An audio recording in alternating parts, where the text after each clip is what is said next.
नमस्कार दोस्तों। आज हमारा न्यू टॉपिक है भारतीय अर्थव्यवस्था के समक्ष चुनौतियां, कक्षा 10th, चैप्टर नंबर 16। इस चैप्टर के अंतर्गत हम पढ़ेंगे निर्धनता व बेरोजगारी के कारण व उनके निवारण के उपाय। हम देखते हैं दोस्तों कि भारतीय अर्थव्यवस्था के समक्ष जो चुनौतियां चैप्टर है, इसमें से आपसे 3 नंबर के क्वेश्चंस पूछे जाने की संभावना है। यानी कि जो ब्लूप्रिंट है उसके अकॉर्डिंग इसमें से 3 नंबर के क्वेश्चंस आपसे पूछे जाएंगे। अब सबसे पहले आता है गरीबी। सबसे पहले हम पढ़ते हैं गरीबी या निर्धनता किसे कहते हैं। तो गरीबी किसे कहते हैं? जब व्यक्ति अपनी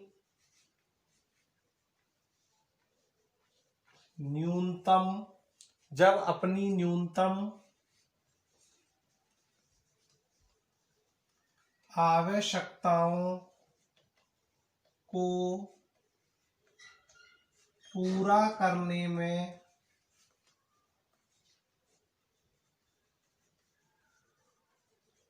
असफल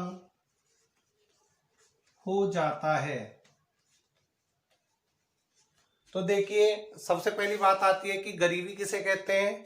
जब व्यक्ति अपनी न्यूनतम आवश्यकताओं को पूरा करने में असफल हो जाता है तो उसे गरीबी कहते हैं।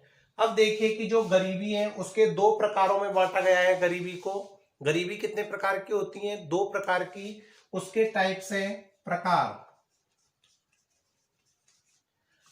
तो गरीबी के 2 प्रकार है। एक तो है दोस्तों निरपेक्ष गरीबी। एक तो है हमारे पास निरपेक्ष गरीबी और दूसरी है हमारे पास सापेक्ष गरीबी। तो एक तो है हमारे पास निरपेक्ष गरीबी और एक है हमारे पास सापेक्ष गरीबी। तो निरपेक्ष गरीबी किसे कहते हैं? तो निरपेक्ष गरीबी उसे ही कहते हैं कि जब व्यक्ति अपनी न्यूनतम आवश्यकताओं को पूरा नहीं कर पाता है तो उसे निरपेक्ष गरीबी के नाम से जाना जाता है। और ये जो निरपेक्ष गरीबी है, सामान्यतः यह निरपेक्ष गरीबी भारत जैसे अविकसित देशों में पाई जाती है। यानी कि जो निरपेक्ष गरीबी है वो भारत जैसे अविकसित देशों में पाई जाती है। तो इसका अर्थ ये हुआ कि जो निरपेक्ष गरीबी है वो कैसे राष्ट्रों में पाई जाती है? अविकसित राष्ट्रों में। अविकसित राष्ट्रों में। और इसी प्रकार से हम देखते हैं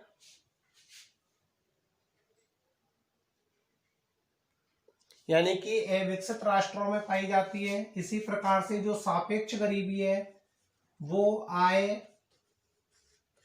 की असमानता के कारण उत्पन्न होती है। आय की असमानता के कारण उत्पन्न होती है। तो देखिए आप, इसमें क्या है कि जो गरीबी है उसको हमने 2 प्रकारों में बांटा। एक तो हमने बांटा निरपेक्ष गरीबी और एक बांटा सापेक्ष गरीबी। निरपेक्ष गरीबी क्या होती है कि निरपेक्ष गरीबी सामान्यतः अविकसित राष्ट्रों में पाई जाती है, जहां पर व्यक्ति अपनी न्यूनतम आवश्यकताओं को पूरा करने में असफल हो जाते हैं। उसी प्रकार से जो सापेक्ष गरीबी होती है वह सामान्यतः विकसित राष्ट्रों में पाई जाती है। यानी कि जो सापेक्ष गरीबी है वो सामान्यतः विकसित राष्ट्रों में पाई जाती है और जो निरपेक्ष गरीबी है वो भारत जैसे अविकसित राष्ट्रों में पाई जाती है। इसके बाद देखते हैं हम। अब देखिए, भारत में गरीबी मापन का सर्वप्रथम प्रयास। देखिए, भारत में गरीबी मापन का सर्वप्रथम प्रयास किसने किया था? दादा भाई नौरोजी ने 1868 में। यानी कि गरीबी के ऊपर सर्वप्रथम मापन करने का प्रयास या गरीबी का मापन करने का प्रयास सर्वप्रथम दादा भाई नौरोजी द्वारा किया गया था। दादा भाई नौरोजी द्वारा किया गया था। इसके बाद आता है कि जो गरीबी है, गरीबी के लिए एक कमेटी बनाई गई थी जो प्रभावी उपभोग मांग एवं न्यूनतम आवश्यकता पर कार्यदल गठित।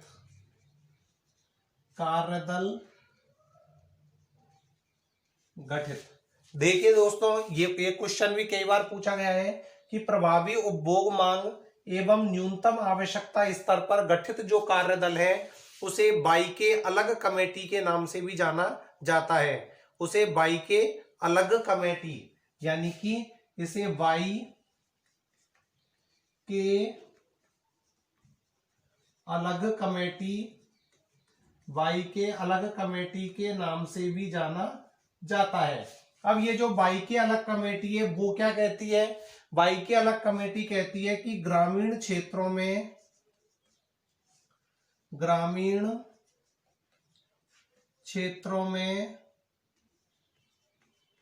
2400 कैलोरी, ग्रामीण क्षेत्रों में 2400 कैलोरी व शहरी क्षेत्रों में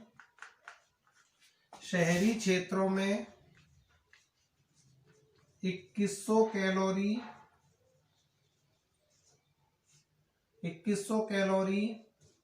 प्रति व्यक्ति प्रतिदिन से कम उपभोग करने वाला व्यक्ति गरीब माना जाएगा।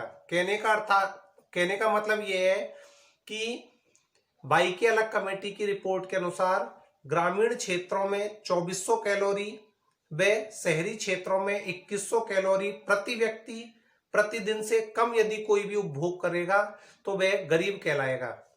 इसको आप सामान्य अर्थों में यह समझ सकते हो कि ऊर्जा का मात्रक कैलोरी होता है। अब ऊर्जा का मात्रक कैलोरी होता है तो इसमें क्या होता है कि जो ग्रामीण क्षेत्र के लोग हैं वो शारीरिक श्रम अधिक करते हैं और शारीरिक श्रम अधिक करने के कारण उन्हें अधिक यानी कि खाद्यान्न वस्तुओं की जरूरत होती है और प्रत्येक खाद्यान्न वस्तु में कैलोरी विद्यमान होती हैं। तो ग्रामीण क्षेत्रों में 2400 कैलोरी और शहरी क्षेत्रों में 2100 कैलोरी प्रति व्यक्ति प्रतिदिन से कम यदि कोई भी उपभोग कर रहा है तो उसे गरीब कहा जाएगा, उसे गरीब कहा जाता है। इसके बाद हम देखते हैं कि उपभोग मांग के आधार पर यानी कि उपभोग व्यय के आधार पर गरीबी, उपभोग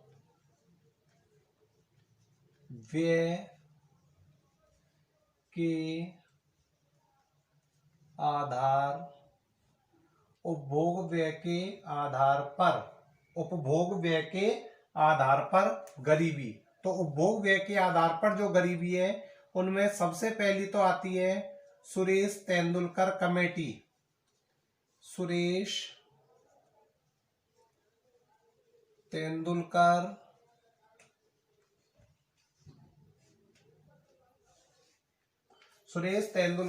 कमेटी। तो सुरेश तेंदुलकर कमेटी क्या कहती है कि ग्रामीण क्षेत्रों में 816 रुपए और शहरी क्षेत्रों में 1000 रुपए प्रति व्यक्ति प्रति मासिक। वापस से समझ लीजिए, सुरेश तेंदुलकर कमेटी की रिपोर्ट के अनुसार ग्रामीण क्षेत्रों में 816 रुपए प्रति व्यक्ति प्रति मासिक व शहरी क्षेत्रों में 1000 रुपए प्रति व्यक्ति प्रति मासिक से कम उपभोग करने वाला व्यक्ति गरीब माना जाएगा। यानी कि सुरेश तेंदुलकर कमेटी के अनुसार ग्रामीण क्षेत्रों में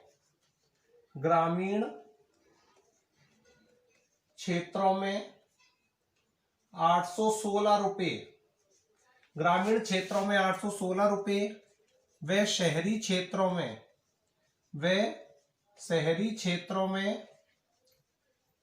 1000 रुपए प्रति व्यक्ति, 1000 रुपए प्रति व्यक्ति प्रति मासिक प्रति व्यक्ति प्रति मासिक से कम उपभोग करने वाला व्यक्ति गरीब माना जाएगा।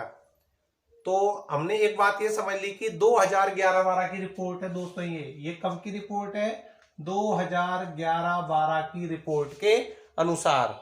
तो 2011-12 की रिपोर्ट क्या कहती है कि 2011-12 की रिपोर्ट में सुरेश तेंदुलकर कमेटी के अनुसार ग्रामीण क्षेत्रों में 816 रुपए और शहरी क्षेत्रों में कितना? 1000 रुपए प्रति व्यक्ति प्रति मासिक से कम उपभोग करने वाला व्यक्ति गरीबी की रेखा से नीचे माना जाएगा या गरीब माना जाएगा। अब देखिए इसमें एक दूसरी कमेटी और आती है। पहला तो हमने पढ़ा था सुरेश तेंदुलकर कमेटी, और अब आती है हमारी दूसरी कमेटी सी रंगराजन कमेटी। सी रंगराजन कमेटी कहने का अर्थ यह है कि इन दोनों अर्थशास्त्रियों ने 2011-12 की रिपोर्ट के मुताबिक इन्होंने उपभोग व्यय के अनुसार अपने अलग अलग तथ्य रखे। तो जो सुरेश तेंदुलकर कमेटी ने तो अपना ये रिपोर्ट रखी कि ग्रामीण क्षेत्रों में 816 और शहरी क्षेत्रों में 1000 रुपए प्रति व्यक्ति प्रति मासिक से कम उपभोग करने वाला व्यक्ति गरीब माना जाएगा।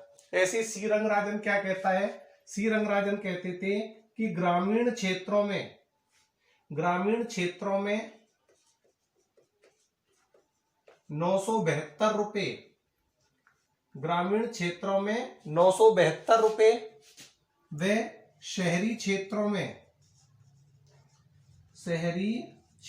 में 1407 रुपए प्रति व्यक्ति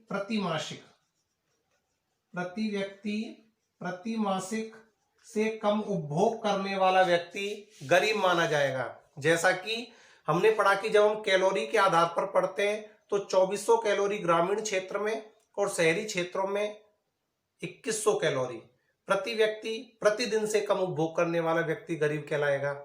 और यहाँ पर प्रति व्यक्ति प्रति मासिक, यानी कि सुरेश तेंदुलकर कमेटी की जो रिपोर्ट है वो तो कहती है कि ग्रामीण क्षेत्रों में 816 रुपए और शहरी क्षेत्रों में 1000 रुपए प्रति व्यक्ति प्रति मासिक से कम उपभोग करने वाला गरीब माना जाएगा।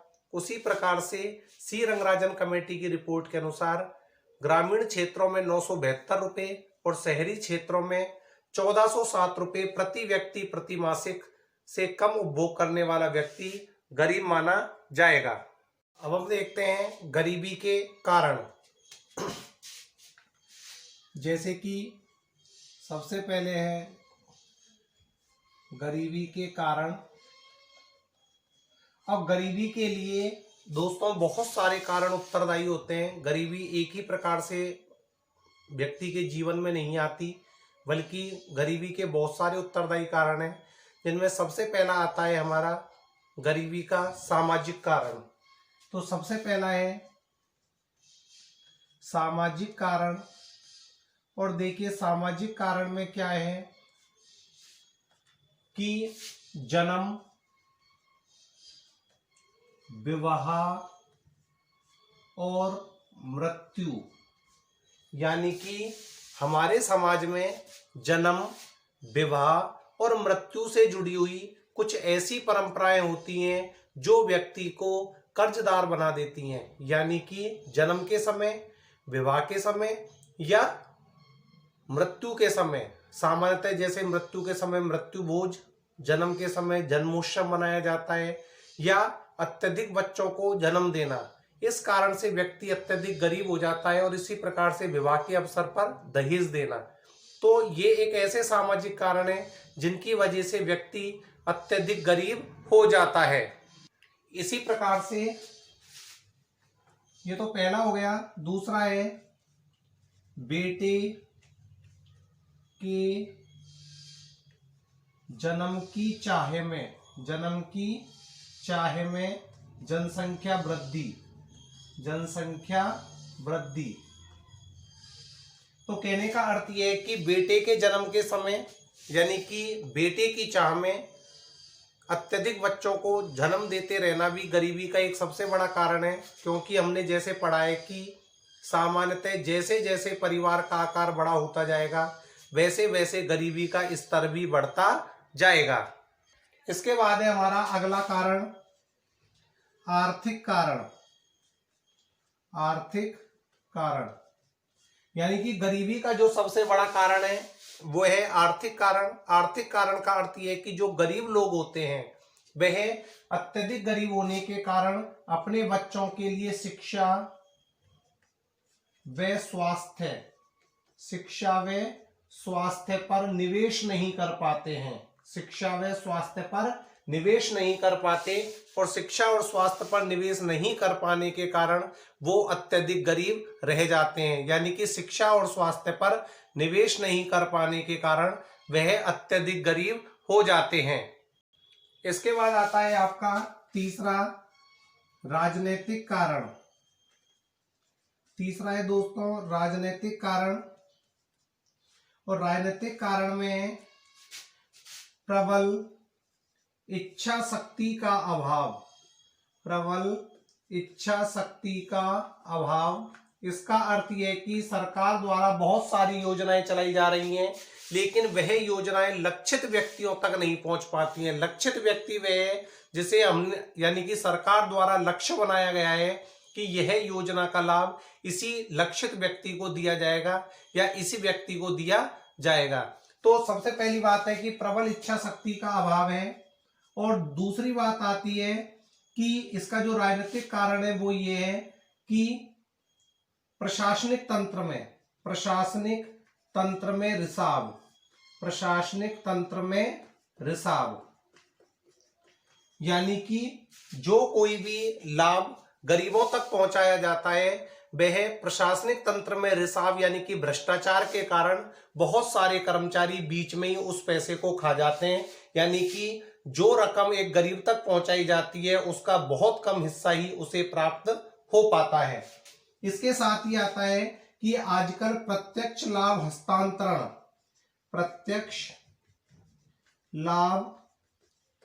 हस्तांतरण की जो नीति चलाई जा रही है इसके तहत इस रिसाव में कमी आई है। प्रत्यक्ष लाभ हस्तांतरण का अर्थ यह है कि अब गरीब को नगद पैसा ना मिलकर उसके खातों में पैसा पहुंचाया जा रहा है, यानी कि ट्रांजिट सिस्टम के द्वारा उसे पैसा पहुंचाया जा रहा है, जिसकी वजह से अब रिसाव में कमी आ रही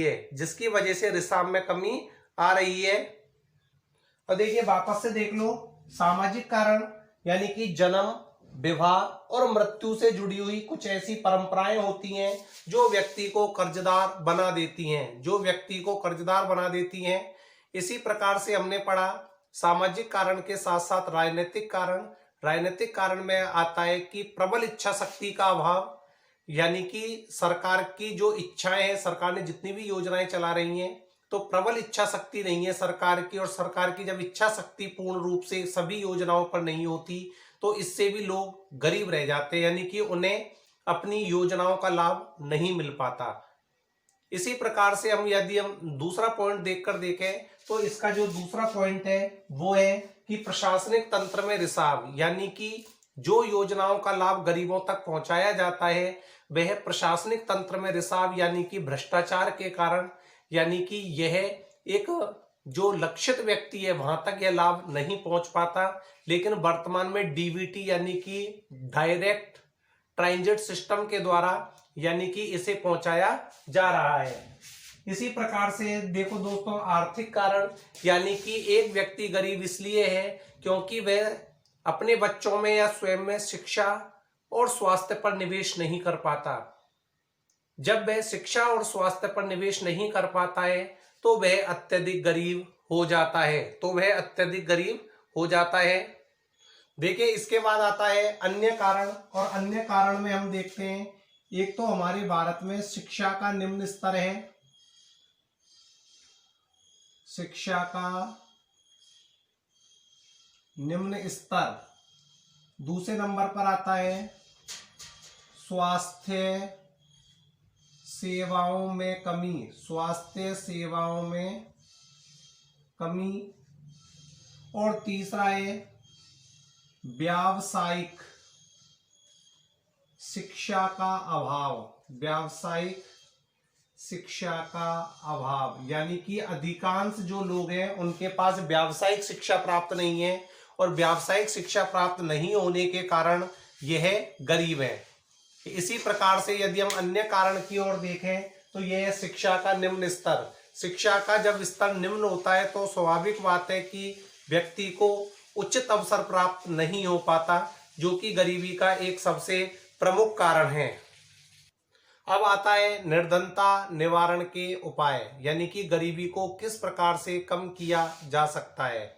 और देखिए, गरीबी को कम करने के जो सबसे प्रमुख कारण है, यानी कि प्रमुख जो उपाय है वो है सबसे पहला शिक्षा एवं स्वास्थ्य सेवाओं का प्रसार। शिक्षा एवं स्वास्थ्य सेवाओं का प्रसार कहने का अर्थ यह है कि शिक्षा और स्वास्थ्य सेवाओं का प्रसार करके हम अपने अवसरों को प्राप्त कर सकते हैं। इसी प्रकार से दूसरे नंबर पर आते हैं व्यावसायिक शिक्षा उपलब्ध कराना। व्यावसायिक शिक्षा उपलब्ध कराना।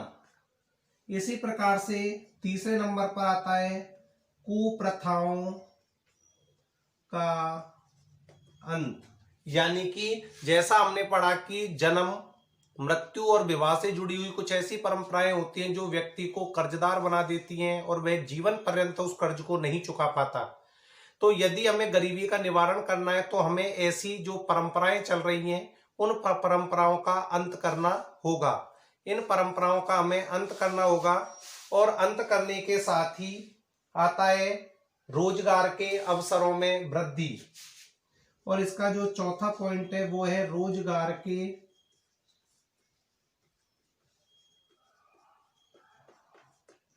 अवसरों में वृद्धि। तो देखिए, आपने अभी जाना कि गरीबी क्या है, यानी कि जब व्यक्ति अपनी न्यूनतम आवश्यकताओं को प्राप्त नहीं कर पाता है तो उसे गरीब कहते हैं।